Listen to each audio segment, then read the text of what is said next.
अगली बड़ी खबर किसान क्रांति से जुड़ी हुई किसानों के प्रदर्शन पर दिल्ली पुलिस ने कार्रवाई की है। सिंघू बॉर्डर पर बैठे प्रदर्शनकारियों पर एफआईआर दर्ज की गई है। कोरोना महामारी, सोशल डिस्टेंसिंग का हवाला दिया गया है। इस कार्रवाई के पीछे 7 दिसंबर को अलीपुर थाने पर यह मुकदमा दर्ज हुआ।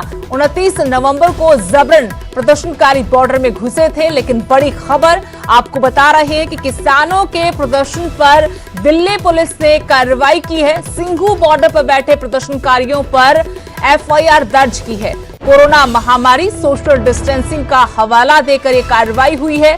7 दिसंबर को अलीपुर थाने पर मुकदमा दर्ज हुआ था। 29 नवंबर को प्रदर्शनकारी जबरन बॉर्डर में घुसे थे। मेरे सहयोगी पंकज कपाही इसी बड़ी खबर पर और जानकारी के साथ जुड़े हैं। पंकज, किसानों पर अब दिल्ली पुलिस ने कानूनी कार्रवाई की है, या यूं कहे कि कानूनी शिकंजा कसा जा रहा है। सिंघू बॉर्डर पर बैठे किसानों पर एफआईआर दर्ज हुई है, क्या जानकारी है?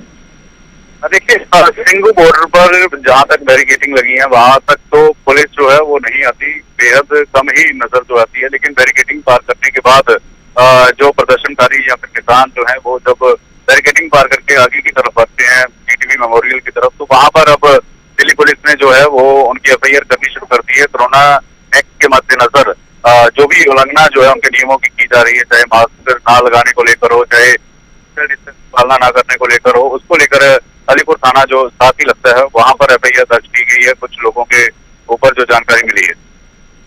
लेकिन क्या ये जानकारी मिल पाई है कितने लोग होंगे जिनके खिलाफ ये कार्रवाई हुई है, और क्या इस बारे में दिल्ली पुलिस की तरफ से कोई आधिकारिक बयान? देखिए, अभी तक जो एफआईआर की कॉपी है उसमें अज्ञात लोगों के ऊपर मामला दर्ज किया गया है और पुलिस का ये कहना है कि अगर कोई भी प्रदर्शनकारी होंगे, अगर कोविड की गाइडलाइन को फॉलो नहीं करेंगे तो उनके ऊपर मुकदमा जो है वो दर्ज किया जाएगा। 29 तारीख को मुकदमा शाम 5 बजे जो है वो दर्ज किया गया और साफ तौर पर ये कहा गया है कि सिंघू बॉर्डर के ऊपर जो लोग हैं जो बाकायदा तौर पर आगे आ रहे थे, उन्होंने मास्क नहीं लगाया हुआ था, सोशल डिस्टेंस का ख्याल नहीं रखा था और एक हजूम में आ रहे थे, इसीलिए दिल्ली पुलिस की तरफ से जो है वो एफआईआर दर्ज की गई है। शुक्रिया पंकज जानकारी के लिए। तो सिंघू बॉर्डर पर बैठे प्रदर्शनकारियों पर दिल्ली पुलिस की कार्रवाई, जिन्होंने सोशल डिस्टेंसिंग का पालन नहीं किया, महामारी का हवाला देते हुए दिल्ली पुलिस ने यह कार्रवाई की। अज्ञात लोगों के खिलाफ एफआईआर दर्ज करते हुए ये कार्रवाई की गई है।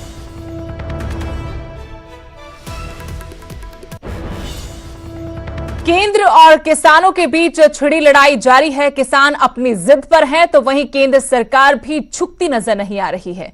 और इस गतिरोध के बीच पीएम मोदी ने एक बार फिर ट्वीट करके किसानों से प्रस्ताव पर विचार करने की अपील की है।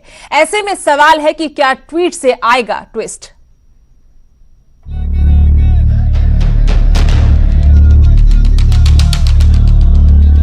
इस प्रकार के तत्वों के हाथ में अगर ये आंदोलन पहुंच जाएगा तो किसान के हितों को इससे नुकसान होगा।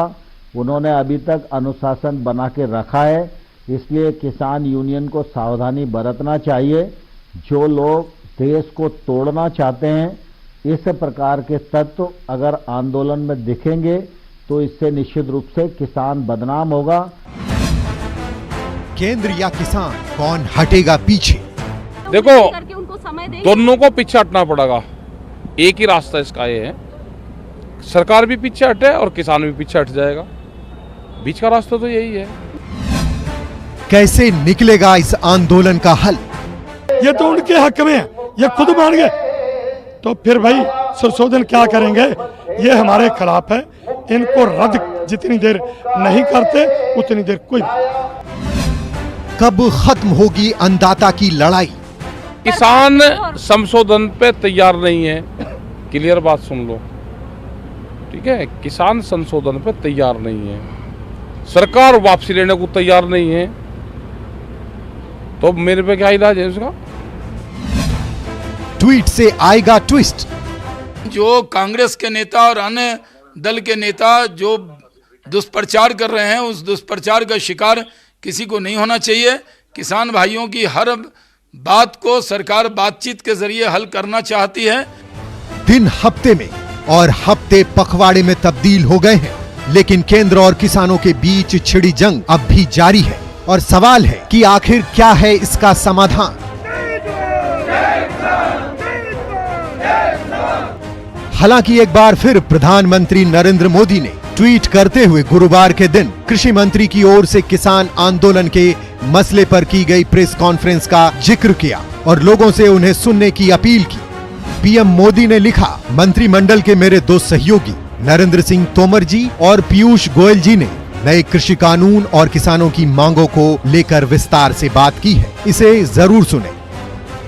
आपको बता दें कि गुरुवार को वाणिज्य और उद्योग मंत्री पीयूष गोयल और कृषि मंत्री नरेंद्र सिंह तोमर ने किसानों को मनाने की एक और कोशिश की और न सिर्फ किसानों से एक बार फिर से बातचीत करने की पेशकश की, बल्कि उनके सभी समस्याओं का समाधान करने का भरोसा भी दिलाया। आप उन प्रस्ताव पर विचार करें और आपकी तरफ से जब भी चर्चा की स्थिति के लिए कहा जाएगा, भारत सरकार एकदम चर्चा के लिए तैयार रहेगी। उधर गुरुवार को ही पीएम मोदी ने संसद के नए भवन के शिलान्यास के दौरान भी संकेत के जरिए किसानों को संदेश देने की कोशिश की थी। गुरु नानक देव जी ने भी कहा है, जब लग दुनिया रही है नानक, जब लग दुनिया रही है नानक, किछु सुनिए किछु कहिए। यानी जब तक संसार रहे तब तक संवाद चलते रहना चाहिए। सरकार प्रदर्शनकारी किसानों से समझौते का रास्ता तलाश रही है, तो वहीं किसान 12 दिसंबर यानी शनिवार को आंदोलन को तेज करने का प्लान बना रहे हैं। किसानों ने ऐलान किया है कि वो दिल्ली जयपुर हाईवे को जाम करेंगे। इसे लेकर हरियाणा पुलिस अलर्ट हो गई है और भारी पुलिस बल की तैनाती की जा रही है। Bureau report, news 18 network.